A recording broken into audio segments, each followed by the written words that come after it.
I have with me the administrator for USAID, Samantha, who's in India and has met with External Affairs Minister S. Jaishankar. She's also met senior Indian government officials and engaged with the civil society.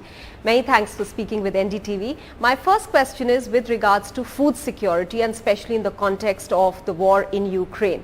Now, even though India has said that it's committed to the World Food Programme and the export will be on a case-to-case basis, but US has been critical of India's wheat export ban. Why so, and was that issue raised? Well, absolutely. We discussed food insecurity. I wish we could say food security, but we discussed food security at great length.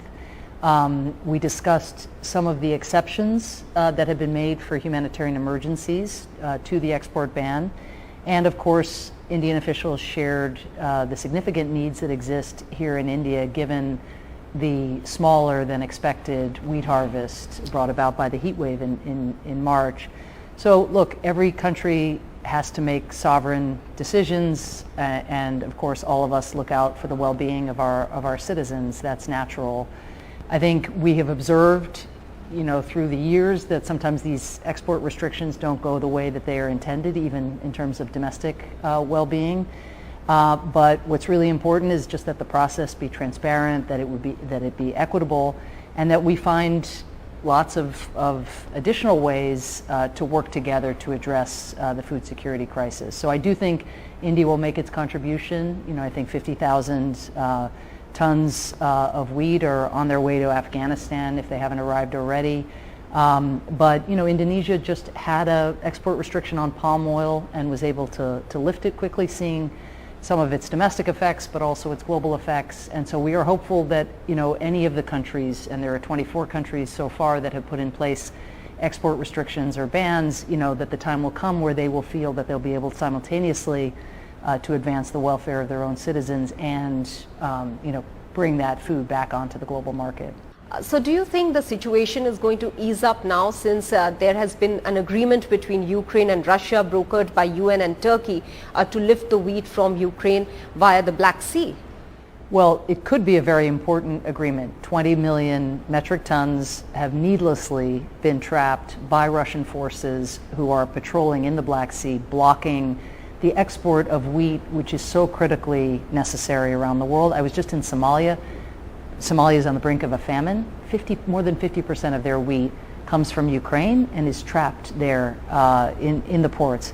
So this agreement can be very important, but I think in light of the fact that President Putin said he wasn't going to invade Ukraine, he then said he wasn't, it was only going to be a special time-limited military operation. Now we're heading into 5-6 months. He said he never hit civilians. We see massive casualties at schools, hospitals, theaters. So it's you really can't trust the words.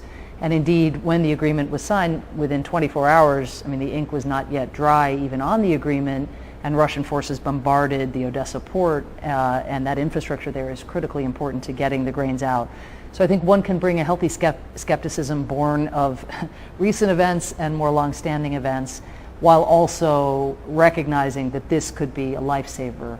If these grains can be freed, it will actually free up storage areas where Ukrainian farmers will then be able to move the next harvest, and so that gives them incentive to plant.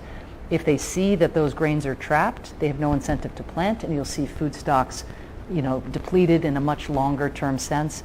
So we credit the United Nations, Turkey for sticking with it. We credit Ukraine for being willing to move forward with the agreement to try to get ready to ship these commodities even after the bombing. And I actually credit Indian diplomacy, because I think the Indian voice behind the scenes in urging that these grains be liberated was probably one of several factors that influenced the Russian Federation at least to come to the table.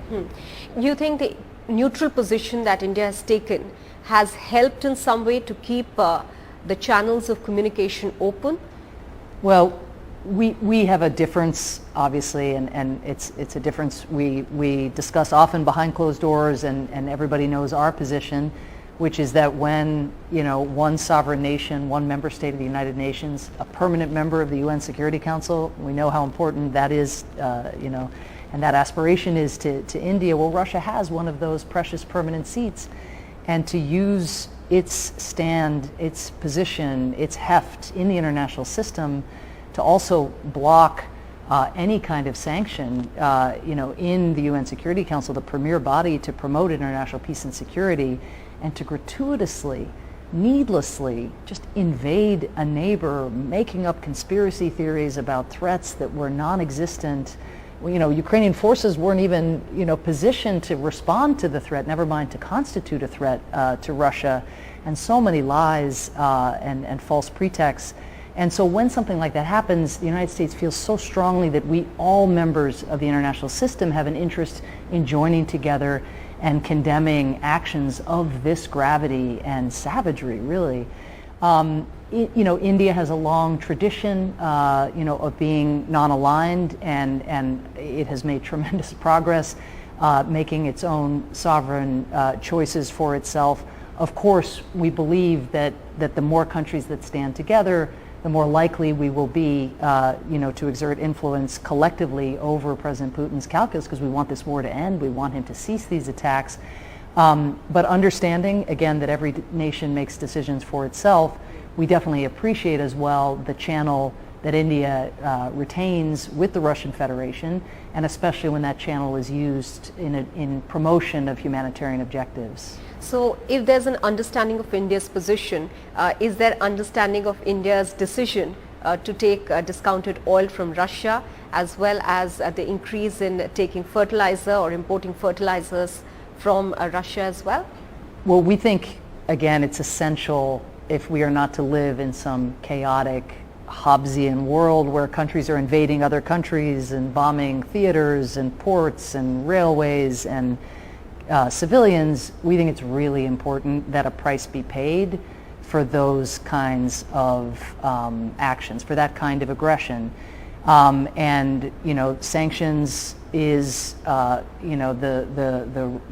mechanism that the United States is pursuing to try to ensure that the day comes where Putin says, well, you know what, the costs of this invasion for me and the things I care about, my wealth, my personal wealth, the wealth of my nation, the standing of Russia, that cost is now too high to bear. I want to come negotiate an end to this war, because that's where this war has to end, is at the negotiating table. So we want all countries to respect the sanctions, as India has actually a great tradition of doing by and large. We, of course, understand that now of all times is a really tough time economically after more than 2 years of COVID and all the economic shocks of that, all the family tragedies that have been experienced, the exhaustion that so many feel here, feel all over the world. We understand that fuel prices and food prices are up, and that places a great strain, again, on all countries, but especially, in a country that, still has many millions of people who are living very close to the poverty line or below it. And so, again, every country is grappling with how to balance the need for accountability for this really, I think, monstrous and very, very dangerous invasion that could set a terrible precedent if it is unmet, with the needs that people have domestically. In the United States, of course, President Biden is even looking at a price cap potentially, knowing that some people, again, are feeling that they have to purchase gas and fuel, but really wanting to limit the extent to which Putin could perversely profit for brutalizing a neighbor, and then having sanctions put in place for that, and seeing prices go up because of lesser supply on the market. And so I think there are some creative solutions being worked through now. There's a situation developing in India's neighborhood with Sri Lanka. India has stepped up, helped its neighbor, but is there anything else that India and perhaps USAID or US can do together to help stabilize the Sri Lankan economy? Well, first, just let me say how important what India has done so far has been. I mean, to extend $3.5 billion in lines of credit. There weren't a lot of countries or institutions coming forward to do that, and the government in Sri Lanka, of course, needed that desperately. I think $16 million in humanitarian assistance from India, We have contributed since the crisis started in May $32 million in humanitarian and development assistance. Again, it's something I think we're in very close touch in order to coordinate, to make sure we're not duplicating the kind of assistance. There's so much need. It's pretty hard to duplicate at this stage, honestly. But I think, now what Sri Lanka is doing is trying to work through some of the debt that it has carried over, and that's one of the reasons that they're in this terrible bind. And there, I think, for all creditors to come together and to support the debt negotiations that are underway, and here we do need Beijing as well to come urgently to the table. So I think for every country, especially powerful countries like India and the United States, to be sending that message on behalf of the Sri Lankan people is very important. My final question, before being an administrator or diplomat, you were a journalist. In that context, have there been any suggestions or any conversation with regards to the need to protect journalists? Because India has gone down in its rating in the World Press Freedom Index by 8 points. Look, press freedom is, I think, not a luxury. I don't think it is a necessity. I think because it is the means by which people in public office, like I'm now privileged to be again after 4 years when I was out in the previous administration, I'm back in and I am held accountable and I am better at my job because I know I'll be held accountable. And I think that India's strength over so many decades as it pursued and achieved such profound economic growth and returns, a lot of that is rooted in healthy debate and criticism and being held accountable. So it is really important, and it's something that we have had ups and downs with as well in the United States. It's something President Biden, of course, stands firmly behind, even when it's no fun. But I think for the longer term economic stability and the continued development and progress that our respective democracies both want for ourselves and for each other, it's a critical ingredient. Journalists are getting into trouble for their tweets as well. There's been a case with a fact checker in India. What do you have to say about that? Because the UN Secretary General's office said that journalists should be free to tweet. Well, again, we believe wholeheartedly in press freedom and, the International Covenant on Civil and Political Rights, the Universal Declaration of Human Rights. I mean, in these international instruments that are foundational in our international system, are these protections, and I think they're really important. Thank you very much. Thank you.